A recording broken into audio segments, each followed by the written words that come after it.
जय श्री राधे कृष्ण। आप सभी का स्वागत है आपके अपने YouTube चैनल कथा सुख में। प्रिय श्रोताओं, आप सभी का दिन शुभ और मंगलमय हो।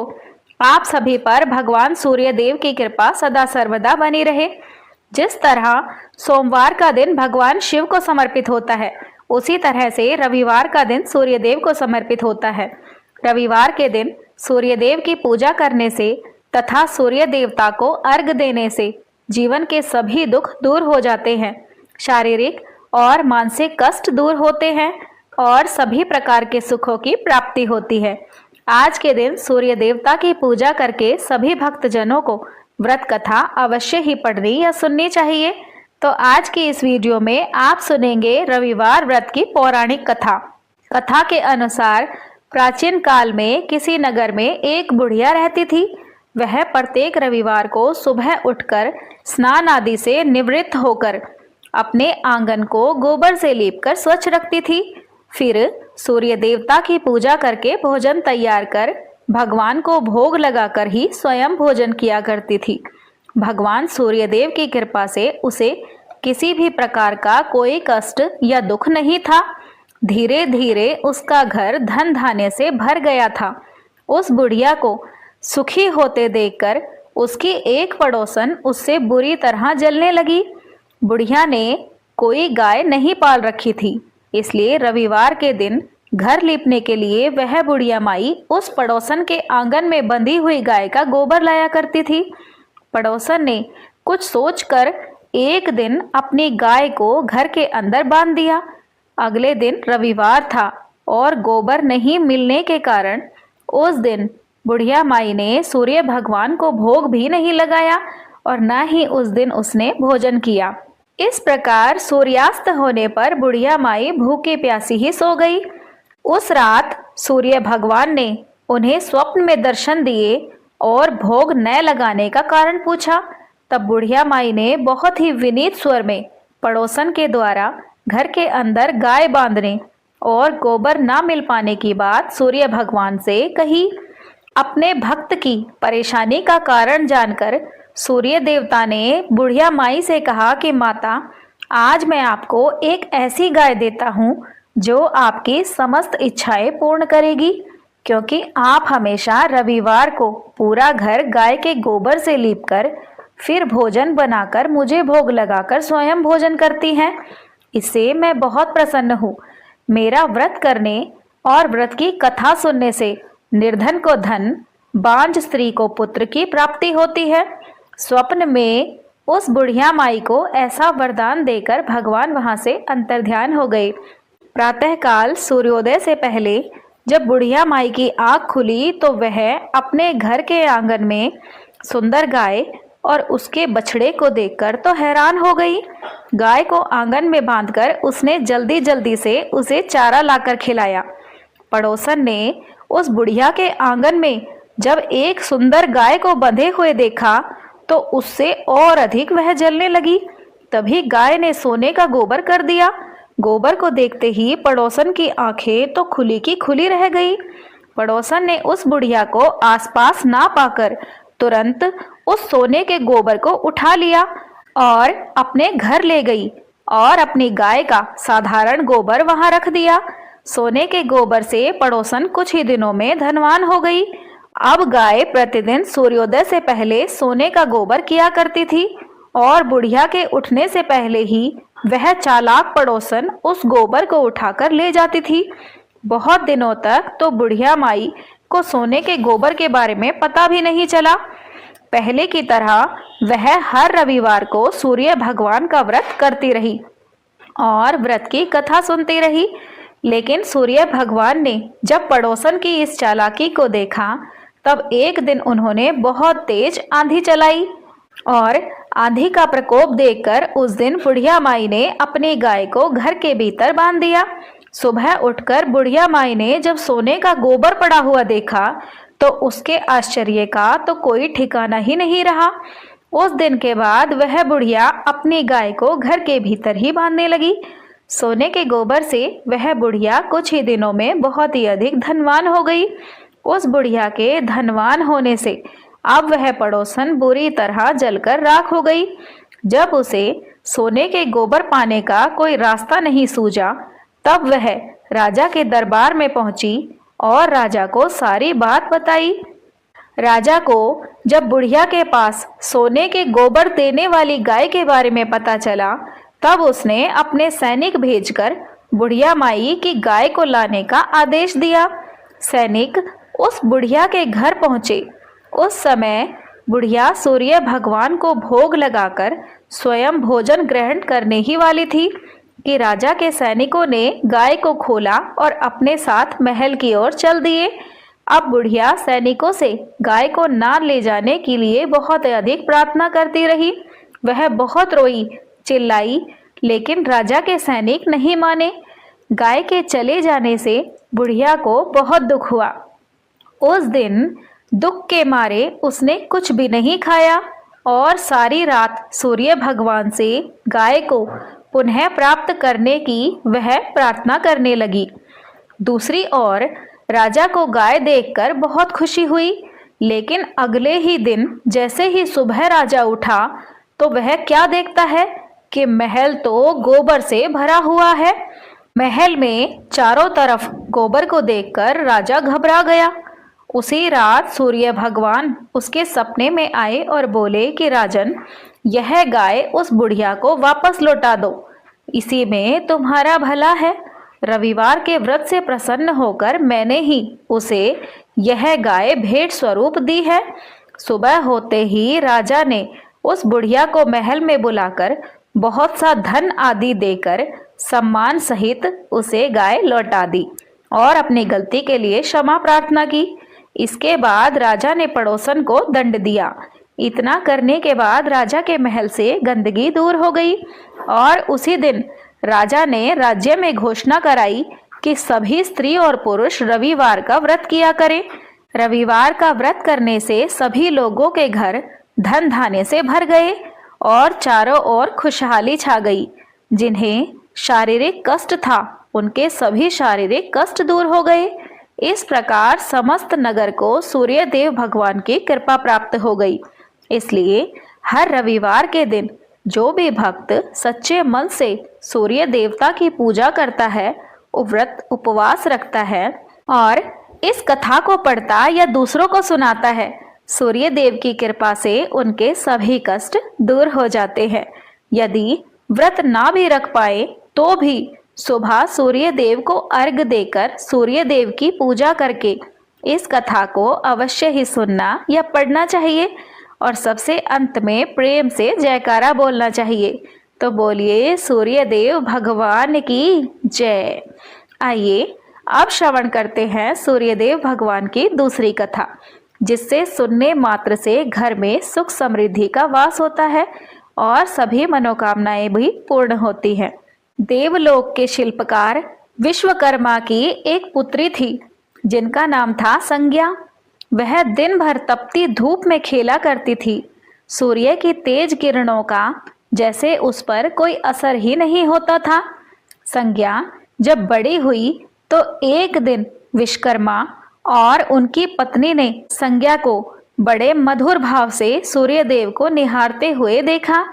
यह देख विश्वकर्मा जी बोले कि ऐसा लगता है हमारी बेटी सूर्य भगवान पर मोहित हो रही है। कितने मुग्ध भाव से सूर्य की ओर देखे जा रही है। मुझे भी ऐसा ही लगता है स्वामी, विश्वकर्मा की पत्नी ने कहा। सूर्य के सौंदर्य के प्रति संज्ञा का आकर्षण उसकी आयु के साथ बढ़ता ही गया। एक दिन विश्वकर्मा उसे अपने साथ हाथी पर बैठाकर सैर को निकले। अपनी पुत्री को सूर्य की ओर निहारते देख उन्होंने पूछ लिया कि बेटी, अब तुम छोटी नहीं रही, सोचता हूँ कि जल्द ही तुम्हारा विवाह कर दूं। बताओ किस देव से तुम विवाह करना चाहती हो। वह बोली, पिताजी, आकाश में सूर्य देव से बढ़कर कोई तेजस्वी नहीं है। संज्ञा ने उत्तर दिया, ठीक है, हम सूर्य के साथ ही तुम्हारा विवाह कर देंगे। विश्वकर्मा जी बोले और अपनी पुत्री को लेकर सूर्य भगवान के पास पहुंचे। उन्होंने अपनी पुत्री की इच्छा सूर्यदेव को बताई तो सूर्यदेव ने उनका प्रस्ताव सहज ही स्वीकार कर लिया और बोले कि आपकी पुत्री मेरे साथ विवाह करना चाहती है। यह मेरे लिए सौभाग्य की बात है, पर इससे यह पूछ लीजिए कि क्या यह मेरा ताप सहन भी कर पाएगी। विश्वकर्मा संज्ञा को एक और ले गए और उससे पूछने लगे कि सूर्यदेव का उत्तर तो तुमने सुन लिया, बेटी अब तुम ही बताओ, क्या तुम इस ताप को सहन कर लोगी। संज्ञा बोली, हाँ पिताजी। कुछ ही दिनों के बाद संज्ञा और सूर्यदेव का विवाह हो गया और संज्ञा सूर्यदेव के साथ उनके लोक में चली गई। पति के साथ संज्ञा के दिन अब सुखपूर्वक बीतने लगे। फिर उनके यहाँ एक पुत्र पैदा हुआ। ऋषि मुनियों ने उस बालक को आशीर्वाद दिया, बालक ज्ञानियों में भी ज्ञानी होगा। ऋषियों ने यह भविष्यवाणी की, उनका आशीर्वाद सच निकला। जब वह कुछ बड़ा हुआ तो वह बालक ऋषि मुनियों से शिक्षा ग्रहण करने लगा। सूर्यदेव और संज्ञा को अपने बेटे पर गर्व था। वे बहुत ही प्रेम से अपने बेटे का लालन पालन करते थे। अचानक एक बार ग्रीष्म ऋतु में सूर्य की किरणें बहुत ही प्रखर हो गई। उनका तेज अपनी चरम सीमा पर जा पहुंचा। संज्ञा की चमड़ी झुलसने लगी। सूर्यदेव ने उसे अपने पास बुलाया तो वह अपनी आंखों पर हाथ रखकर उनके पास पहुंची। सूर्यदेव बोले, संज्ञा मेरी ओर देखो, तुमने अपनी आंखें क्यों ढक ली? नेत्र खोलो और मेरी ओर देखो, मैं तुम्हारा पति हूँ। स्वामी, आपके ताप से मेरी आंखें खुल ही नहीं पा रही हैं, ऐसा संज्ञा ने कहा। इसका अर्थ तो हुआ कि तुम मुझे अपने से दूर कर रही हो। विवाह के पूर्व मैंने तुमसे पूछा भी था कि क्या तुम मेरा ताप सहन कर पाओगी। तुम्हारी सहमति पाकर ही मैंने तुम्हारे साथ विवाह करना स्वीकार किया था, लेकिन अब तुम अपने वचन से मुकर रही हो। सूर्यदेव ने क्रोधित होते हुए कहा, स्वामी इसमें मेरा कोई दोष नहीं। संज्ञा बोली, आपका ताप ही इतना प्रखर है। इस बात को सुनकर सूर्यदेव और भी कुपित हो उठे और बोले कि संज्ञा, प्राणवान वस्तुओं को उत्पन्न करने वाला मैं ही हूँ और तुमने मुझी से ही आंखें बंद कर ली। अतः अब तुम्हारे गर्भ से जो बालक उत्पन्न होगा वह यम होगा, अर्थात मृत्यु का देवता होगा। संज्ञा वहां से भाग जाना चाहती थी, लेकिन बच्चे का मोह उसे विवश किए हुए था। संज्ञा की एक सहचरी थी जिसका नाम था छाया, जो हूबहू संज्ञा की तरह ही दिखती थी। इस विषय में संज्ञा ने छाया से मदद लेने का निश्चय किया और उसने छाया को बुलाया और अपनी समस्या बताई। सुनकर छाया बोली कि मुझे क्या करना होगा। संज्ञा बोली कि तुम संज्ञा बनकर मेरे पति के पास जाओ और उनकी पत्नी और मेरे बच्चों की माँ बनकर वहीं रहो। छाया ने कहा कि यदि उन्होंने मुझसे पूछताछ की तो मैं क्या कहूँगी। संज्ञा ने कहा कि तुम कहना कि मैं संज्ञा हूँ और यह भेद मत खोलना। छाया बोली कि लेकिन मेरी एक शर्त है, यदि सूर्यदेव कभी मुझ पर बिगड़े या मुझे शाप देने लगे तो मैं यह सारा भेद खोल दूंगी कि मैं छाया हूँ। संज्ञा ने कहा, ठीक है, अब जाओ और मेरे बच्चों को संभालो। छाया बोली कि संज्ञा, तुमने मुझे बहुत ही कठिन काम सौंपा है, फिर भी मैं प्रयत्न करूंगी। छाया बोली और वहां से चली गई। उसके जाने के बाद संज्ञा सोचने लगी कि मैं मायके जाती हूँ, माँ और पिताजी मुझको देखकर बहुत प्रसन्न होंगे। मैं कुछ समय वहाँ रहूंगी तो पिताजी कहेंगे कि स्त्री की शोभा पति के घर रहने में ही है। ऐसे ही विचारों में उलझी वह मायके को चल पड़ी। रास्ते में उसके मस्तिष्क में उलझने आने लगी। वह सोचने लगी कि पिताजी जब मुझे लौट जाने को कहेंगे तब मैं जंगल में चली जाऊंगी। संज्ञा यह सोचते सोचते अपने मायके पहुंच गई। पिता ने उसका बड़ा आदर सत्कार किया और बोले, बेटी सब कुशल मंगल तो है? नहीं पिताजी, आपने ठीक ही कहा था। ग्रीष्म ऋतु में मैं सूर्यदेव का ताप सहन नहीं कर सकी। संज्ञा कुछ दिन वहां सुख से रही। एक दिन पिताजी ने उससे कहा कि संज्ञा, तुम्हारे आने से मुझे बहुत हर्ष हुआ। परंतु विवाह हो जाने के बाद स्त्री को मायके में अधिक समय तक नहीं रहना चाहिए। अब तुम अपने पति के घर जाओ, फिर कभी हमसे मिलने आना। तुम मुझे बहुत ही प्यारी हो, किंतु पति का घर ही स्त्री का घर होता है। तब संज्ञा मन ही मन सोचने लगी कि मैंने यही सोचा था, और वह एक रात चुपचाप पिता का घर छोड़कर जंगल में चली गई और सोचने लगी कि मैं सूर्य के सामने नहीं जा सकती, अतः घोड़ी बन जाती हूँ। उस रूप में मुझे कोई पहचान नहीं पाएगा। घोड़ी का रूप धारण कर संज्ञा तपस्या करने लगी। सूर्य के ताप की शक्ति को कम करने के लिए उधर छाया ने सूर्य के यहाँ जाकर संज्ञा का स्थान ले लिया, और सूर्यदेव ने उसे संज्ञा ही समझा, और वे बोले कि तुम लौट आई। छाया बोली कि स्वामी, मुझे क्षमा कर दो, मैंने अपनी दुर्बलता को जीत लिया। अब सूर्यदेव बोले कि संज्ञा, मैं तो तुम्हें कब का ही क्षमा कर चुका हूँ। अब घर की जिम्मेदारियां संभालो, बच्चों का लालन पालन करो। छाया कक्ष में लौटी और दोनों बच्चों पर निगाह डालने लगी और घर की जिम्मेदारियां संभाली। छाया इस घर में बहुत सुखी थी। वह प्राय सोचा करती थी कि बेचारी संज्ञा, कितना अच्छा घर उसे त्यागना पड़ा, पता नहीं अब वह कभी लौटेगी या नहीं। समय पाकर छाया को एक पुत्र प्राप्त हुआ। पुत्र के पैदा होने के बाद वह चिंतित रहने लगी कि मुझे यह भूल नहीं करनी चाहिए थी। मैं संज्ञा नहीं, छाया हूँ। छाया ने एक पुत्र और पुत्री को जन्म दिया। अब छाया का व्यवहार बदलने लगा। वह अपने बच्चों से तो प्यार करती, लेकिन संज्ञा के बच्चों को डराने लगी, उनके साथ दुर्व्यवहार करने लगी। मनु ने तो विमाता के व्यवहार को नजरअंदाज कर दिया, लेकिन यम को उसका व्यवहार खटकता रहा। माता छाया का यमुना बहन के साथ ऐसा व्यवहार करना उचित नहीं। वह अपने बच्चों के साथ तो कितना अच्छा व्यवहार करती है, हम भाई बहन से नफरत करती है।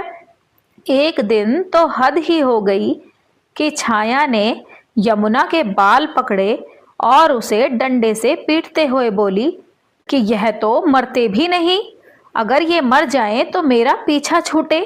जब छाया देर तक यमुना को पीटती रही तो यह बात यम से सहन नहीं हुई। उसने जाकर छाया का हाथ पकड़ लिया और गुस्से से बोला, बस माता, अब तुमने यमुना पर हाथ उठाया तो मुझसे बुरा और कोई भी नहीं होगा। अच्छा, तेरी यह हिम्मत, मुझे धमकी देता है? ठहर, अभी मैं तेरे पिता से शिकायत करूंगी। छाया क्रोध से सिहर गई और छाया ने इस डर से सूर्यदेव से शिकायत नहीं की कि कहीं उसका भेद उजागर ना हो जाए। लेकिन यम और यमुना ने तंग आकर अपने पिता से उसकी शिकायत अवश्य कर दी। पिताजी, यह स्त्री हमारी माँ नहीं है। यम ने कहा कि हाँ पिताजी, पुत्र माता से विमुख हो सकता है, परंतु माता की ममता कभी कम नहीं होती। यमुना भी बोल उठी। तब सूर्यदेव बोले कि मैं देख लूंगा, तुम जाओ और डरो नहीं, सब ठीक हो जाएगा। ऐसा कहकर सूर्यदेव ने बच्चों को धैर्य बंधाया, लेकिन बच्चों के जाते ही वे सोच में पड़ गए कि बच्चे ठीक कहते हैं, यह अवश्य कोई माया है। सूर्यदेव गुस्से में भरकर छाया के पास पहुंचे और उसके केश पकड़कर झगड़ते हुए बोले कि सच बताओ, तुम कौन हो, अन्यथा मैं तुम्हें कठोर दंड दूंगा। भय से कांपती हुई वह बोली कि स्वामी, मैं संज्ञा की छाया हूँ। वह आपकी देखभाल का भार किसी को सौंपे बिना नहीं जाना चाहती थी, इसलिए उसने मुझे आपके पास भेज दिया और वह कहीं चली गई। अब सूर्यदेव ने सोचा कि वह अपने पिता के यहाँ गई होगी, तो सूर्यदेव सीधे ही विश्वकर्मा के पास पहुँचे और उनसे पूछा कि संज्ञा कहाँ है? वह तुम्हारे तेज से बचने के लिए यहाँ आई थी। विश्वकर्मा जी ने बताया। अब वह कहाँ है? मैंने ध्यान करके पता किया है कि उसने घोड़ी का रूप ले लिया है। वह जंगल में घूमती रहती है और तुम्हारे तेज को घटाने के लिए तपस्या कर रही है। विश्वकर्मा जी ने सूर्यदेव को यह बात बताई। सूर्यदेव बोले कि हे विश्वकर्मा जी, अब आप मेरा तेज घटा दीजिए जिससे हम उसे खोजने चले। विश्वकर्मा जी ने सूर्यदेव के तेज का 8वां भाग छांट दिया जिससे उनका तेज घट गया और फिर वे संज्ञा को खोजने निकले। उन्होंने राहगीरों से पूछताछ की, तुमने इधर कोई घोड़ी देखी है क्या? हाँ, एक विलक्षण घोड़ी को हमने पास ही विचरण करते हुए देखा है। राहगीरों ने बताया कि उसमें विलक्षण यह बात है कि वह घोड़ी मानव भाषा में बोलती है। तब तो वह अवश्य ही संज्ञा होगी। सूर्यदेव बोले। सूर्यदेव उस घोड़ी के निकट गए और कहा कि संज्ञा, मैं सूर्य हूँ, तुम्हारा पति। अब यह घोड़ी का रूप त्याग दो। जब तक मेरी मनोकामना पूरी ना होगी मैं यह रूप नहीं त्यागूंगी। घोड़ी बनी संज्ञा ने उत्तर दिया, तुम्हारी मनोकामना तो पूरी भी हो गई। सूर्यदेव ने कहा। विश्वकर्मा जी ने कहा कि सूर्यदेव ठीक कहते हैं संज्ञा बेटी, मैंने इनके तेज का 8वां भाग काट दिया है। पिता से आश्वासन पाकर संज्ञा ने अपना घोड़ी वाला रूप त्याग दिया और अपने स्वाभाविक रूप में आ गई। वह हर्ष और विभोर से अपने पिता से लिपट गई और फूट फूट कर रोने लगी। फिर उसने झुककर सूर्यदेव के पैर छुए और पूछा, स्वामी, हमारे बच्चे तो सकुशल है ना? बच्चे ठीक हैं। मनु, यम और यमुना को अब फिर से माँ मिल जाएगी। यह बात सूर्यदेव ने मुस्कुरा कर कही। मैं अब कभी भी अपना घर त्याग कर नहीं जाऊंगी। संज्ञा बोली, आप छाया को क्षमा कर देना और अपने साथ ही रखना। दोनों का मिलन देखकर विश्वकर्मा जी ने उन्हें अपना आशीर्वाद प्रदान किया और कहा कि जाओ और सदा सुखपूर्वक रहो। सूर्यदेव और संज्ञा सूर्यलोक पहुंचे और अपने बच्चों के साथ आनंद पूर्वक रहने लगे। तो प्रिय श्रोताओं, यह थी आज की कथा। आशा है आपको पसंद आई हो। यदि पसंद आई हो तो वीडियो को लाइक और चैनल को सब्सक्राइब अवश्य कर लीजिएगा। आप सभी पर सूर्यदेव की कृपा सदा सर्वदा बनी रहे। तो सभी प्रेम से बोलिए सूर्यदेव भगवान की जय।